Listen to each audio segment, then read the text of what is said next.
अच्छे लोगों की एक बहुत बड़ी कमजोरी यह होती है कि वह सभी लोगों को अच्छे ही समझ लेते हैं। नमस्कार दोस्तों, मैं ज्योतिष आचार्य वासुदेव मिश्रा आपका अपने चैनल भविष्यवाणी पावर ऑफ द लॉर्ड में हार्दिक स्वागत करता हूं। दोस्तों, आज का यह ज्योतिष का कार्यक्रम आप लोगों के लिए, कर्क राशि वालों के लिए बेहद ही ज़्यादा खास और महत्वपूर्ण कार्यक्रम साबित होगा। जी हाँ, आज हम बात करेंगे आपके साप्ताहिक राशिफल के बारे में। किसके बारे में? वीकली प्रेडिक्शन के बारे में। जी हाँ दोस्तों, साल 2024 नया साल का पहला सप्ताह यानी कि 1 जनवरी से लेकर के 7 जनवरी 2024 तक का समय आप लोगों के लिए किस प्रकार से रहने वाला है। इन 7 दिनों में कौन कौन सी घटनाएं आपके जीवन में घटित हो सकती है, किन किन क्षेत्रों में विशेष रूप से आपको लाभ के अवसर प्राप्त होंगे। तो वहीं इस सप्ताह को और ज़्यादा श्रेष्ठ और बेहतर बनाने के लिए कौन सा उपाय आपको करना चाहिए, ये तमाम प्रकार की जानकारी आपको आज के इस कार्यक्रम में बताने वाले हैं। इसलिए आज के इस कार्यक्रम को अंत तक देखने का प्रयास कीजिए। अगर आप भी एक कर्क राशि के जातक हैं तो यह आपकी जिम्मेदारी बनती है। और दोस्तों, अगर आप अपनी जन्म कुंडली पर हमसे परामर्श लेना चाहते हैं तो डिस्क्रिप्शन बॉक्स में और वीडियो के अंदर आपको नंबर मिल जाएगा, जहां से आप संपर्क करके अपनी जन्म कुंडली का बिल्कुल विस्तार पूर्वक अध्ययन करवा सकते हैं। तो दोस्तों, जैसा कि आप यह बात जानते हैं कि साप्ताहिक राशिफल में मुख्य रूप से चंद्रमा के गोचर की गणना की जाती है। ऐसा क्यों? क्योंकि चंद्रमा जो होते हैं ना, वह हमारे मन के कारक ग्रह होते हैं। हम जो कुछ भी सोचते हैं, जो कुछ भी समझते हैं, उसे ही जीवन के हर क्षेत्र में लागू करने का प्रयास करते हैं। इसलिए दैनिक जीवन में घटित होने वाली जो भी घटनाएं होती है उसके पीछे कहीं ना कहीं और सिर्फ चंद्रमा का ही हाथ होता है। इसलिए चंद्रमा की गोचरीय स्थिति को समझना बेहद ही आवश्यक माना जाता है। अगर इस सप्ताह चंद्रमा की गोचरीय स्थिति के बारे में चर्चा की जाए तो दोस्तों, सप्ताह के शुरुआत में यानी कि 1 और 2 तारीख को चंद्रमा का जो गोचर होगा वह सिंह राशि के ऊपर होगा। इस राशि में गोचर करते हुए चंद्रमा पर देवगुरु बृहस्पति की पंचम दृष्टि पड़ेगी। परिणाम स्वरूप यह चंद्रमा बलवान होकर के आपके आत्मविश्वास यानी कि आपके कॉन्फिडेंस में वृद्धि कराने वाला साबित होगा। तो वहीं इस समय आपका मन और आपका जो चित्त है वह काफ़ी स्थिर रहेगा। परिणाम स्वरूप कुछ महत्वपूर्ण डिसीजन अगर आप इस समय लेंगे तो निश्चित तौर पर आपको लाभ की प्राप्ति होगी। तो वहीं सप्ताह के अंतिम पड़ाव के जो 3 दिन होंगे उसमें से जो 2 दिन होंगे 5 और 6 तारीख, उसमें चंद्रमा का गोचर तुला राशि के ऊपर होगा। इस राशि में गोचर करते हुए चंद्रमा पर देवगुरु बृहस्पति की पूर्ण सप्तम दृष्टि पड़ेगी। यहाँ पर चंद्रमा भी देवगुरु बृहस्पति को अपनी पूर्ण सप्तम दृष्टि से देखेंगे। परिणाम स्वरूप चंद्रमा और देवगुरु बृहस्पति आपस में दृष्टि संबंध बना करके आपके लिए महान राजयोग, गज केसरी राजयोग का निर्माण करेंगे। इसका अद्भुत परिणाम आपको अपने जीवन में देखने को मिलेगा। तो वहीं सप्ताह के अंतिम पड़ाव के आखिरी दिन यानी कि 7 जनवरी को चंद्रमा का गोचर वृश्चिक राशि में होगा। और जो वृश्चिक राशि होती है ना दोस्तों, वह चंद्रमा की नीच राशि मानी जाती है। तो ऐसे में भी यह जो 7 तारीख का दिन होगा यह भी आपके लिए थोड़ा चुनौतीपूर्ण साबित हो सकता है। मूल रूप से देखा जाए तो सबसे पहले तो सप्ताह की शुरुआत में यानी कि 1 और 2 तारीख को चंद्रमा आपके कुंडली के दूसरे भाव में गोचर करते हुए और देवगुरु बृहस्पति की दृष्टि से दृष्ट होकर के धन से संबंधित जितने भी समस्याएं हैं उन तमाम प्रकार की समस्याओं को दूर कर देंगे। इस समय आपको धन संचित करने में कुछ मदद मिलने वाली है। पैतृक संपत्ति का लाभ आपको पूर्ण रूप से प्राप्त होगा। आपका व्यक्तित्व तो प्रभावशाली रहेगा ही रहेगा, साथ में इस समय आपकी वाणी भी काफ़ी प्रभावशाली रहेगी। आपके वाणी के प्रभाव से और व्यक्तित्व के प्रभाव से कई लोग प्रभावित होंगे। देखा जाए तो यह समय आपको पैतृक संपत्ति का भी लाभ प्रदान करेगा।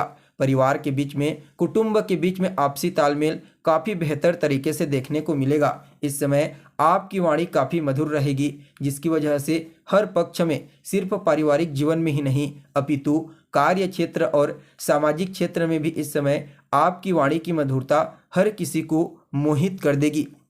तो वहीं देखा जाए तो कहीं ना कहीं वह विद्यार्थी जो प्राथमिक शिक्षा ग्रहण कर रहे हैं उन लोगों के लिए भी इस समय को काफ़ी बेहतर कहा जा सकता है। चंद्रमा की दृष्टि अष्टम भाव पर पड़ेगी, परिणाम स्वरूप इस समय अचानक ही आपके जीवन में पॉजिटिव घटनाएं घटित हो सकती है। आपका या तो रुका हुआ पैसा प्राप्त हो सकता है या फिर कोई ऐसी चीज़ जो लंबे समय से आपसे दूर थी लेकिन वह फिर से आपसे कनेक्ट होना प्रारंभ कर देगी। इससे आपको प्रसन्नता मिलेगी। तो वहीं देखा जाए तो जो जातक रिसर्च के फील्ड में कार्यरत हैं या फिर रिसर्च की पढ़ाई करते हैं, किसी भी प्रकार से रिसर्च की पढ़ाई करते हैं, तो समझ लीजिए उनके लिए यह समय अत्यंत ही श्रेष्ठ साबित होगा। आपको बता दें, आपके जीवन में आने वाली तमाम प्रकार की चुनौतियों और समस्याओं से आपको इस समय छुटकारा प्राप्त होने वाला है। जी हाँ दोस्तों, यह समय आपके जीवन में तमाम प्रकार की समस्याओं परेशानियों से आपको मुक्त कर देगा। चंद्रमा और देवगुरु बृहस्पति यहाँ पर आपके लिए पॉजिटिव रूप से एक्टिव होंगे, जिसके परिणाम स्वरूप देखा जाए तो यह समय आपके लिए धन के दृष्टिकोण से काफ़ी बेहतर रहने वाला है। इस समय आपका रुका हुआ पैसा तो आपको प्राप्त होगा ही होगा। साथ में दोस्तों इस समयावधि में आपको कुछ अपने कार्य क्षेत्र में धन प्राप्त करने के अवसर प्राप्त हो सकते हैं। तो वहीं चंद्रमा का जो गोचर होगा वह सप्ताह के मध्य पड़ाव में आपकी कुंडली के तीसरे भाव में होगा। 3 और 4 तारीख को चंद्रमा तीसरे भाव में गोचर करते हुए छोटे भाई बहनों के साथ थोड़ा बहुत तालमेल को कमज़ोर कर सकते हैं, क्योंकि यहाँ पर केतु के प्रभाव से पीड़ित होंगे। फलस्वरूप थोड़ा सा आपको अपने आत्मविश्वास में कमी महसूस हो सकती है। कुछ गलतफहमियों का शिकार आप हो सकते हैं। इसलिए कोई भी निर्णय या कोई भी फैसला लेने से पहले आपको हर पक्ष का अच्छे से विश्लेषण कर लेना चाहिए। उसके पश्चात अगर आप कोई निर्णय लेते हैं तो निश्चित तौर पर वह आपके अनुकूल साबित होगा। तो वहीं दोस्तों देखा जाए तो यहाँ पर चंद्रमा जब तीसरे भाव में गोचर करेंगे तो यह भाग्य भाव को अपनी सप्तम दृष्टि से दृष्टिगोचर करेंगे। परिणाम स्वरूप आपका भाग्य जागृत हो जाएगा। भाग्य का साथ आपको देखने को मिलेगा। इस समय पिता के साथ आपके तालमेल बेहतर होंगे। पिता का स्नेह और आशीर्वाद आपको प्राप्त होने वाला है। कार्य क्षेत्र में इस समय आपको मान सम्मान और प्रसिद्धि की प्राप्ति होगी। तो वहीं आपके जो उच्च अधिकारी हैं, सीनियर अधिकारी, उनका सहयोग भी आपको इस समय प्राप्त होने वाला है। धार्मिक क्रियाकलाप में आपकी रुचि बढ़ेगी। कुछ दान पुण्य का कार्य भी आप कर सकते हैं। वह विद्यार्थी जो उच्च शिक्षा ग्रहण करना चाहते हैं उनके लिए भी इस सप्ताह को काफ़ी अनुकूल कहा जा सकता है। उन लोगों को कुछ नए अवसरों की प्राप्ति होगी। तो वहीं दोस्तों सप्ताह के अंतिम पड़ाव में चंद्रमा का गोचर आपकी कुंडली के चतुर्थ स्थान में होगा। चतुर्थ स्थान में गोचर करते हुए चंद्रमा देवगुरु बृहस्पति की दृष्टि से दृष्ट होंगे। एक दूसरे के साथ दृष्टि संबंध बना करके आपके लिए राजयोग बनाएंगे। परिणाम स्वरूप यह राजयोग आपके सभी प्रकार के भौतिक सुख सुविधाओं में तो वृद्धि कराने वाला साबित होगा ही होगा। साथ में यह आपके कार्य क्षेत्र में आपको विशेष रूप से सफल बनाएगा। इस समय आपको अपने कार्य क्षेत्र में आगे बढ़ने के लिए, तरक्की करने के लिए कुछ नए अवसरों की प्राप्ति हो सकती है। भूमि, भवन, मकान, वाहन, इनसे संबंधित सभी प्रकार के सुखों में वृद्धि करेंगे ये चंद्रमा और देवगुरु बृहस्पति। तो वहीं आपके माता पक्ष के साथ आपके तालमेल बेहतर होंगे। आपको अपनी माता का स्नेह और आशीर्वाद प्राप्त होगा, जिससे आपके मन में प्रसन्नता की भावना देखने को मिलेगी। तो वहीं देखा जाए तो यह जो समय होगा कहीं ना कहीं उन लोगों के लिए भी काफ़ी अनुकूल कहा जा सकता है जो पॉलिटिशियन हैं, पॉलिटिक्स के क्षेत्र में एक्टिव हैं। उनके लिए भी यह समय सामाजिक दृष्टिकोण से काफ़ी बेहतर नज़र आ रहा है। और यह जो समय होगा आपके लिए सफलता और तरक्की के दृष्टिकोण से सबसे ज़्यादा बेहतर साबित होगा। तो वहीं दोस्तों सप्ताह के आखिरी दिन में यानी कि 7 जनवरी को चंद्रमा का गोचर अपनी नीच राशि में आपके पंचम भाव में होगा।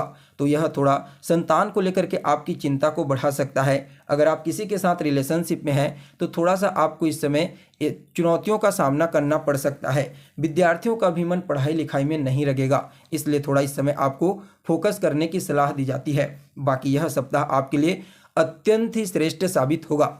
फिर भी इस सप्ताह को और बेहतर और श्रेष्ठ बनाने के लिए आप सोमवार के दिन शंकर जी के ऊपर या फिर शिवलिंग के ऊपर 1 लोटा जल में दूध मिला करके अर्पित कीजिए। आपके लिए यह समय श्रेष्ठ साबित होगा।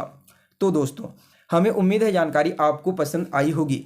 फिर मिलेंगे एक नए और ताज़ा एपिसोड में। तब तक के लिए आप हमें इजाज़त दीजिए। नमस्कार।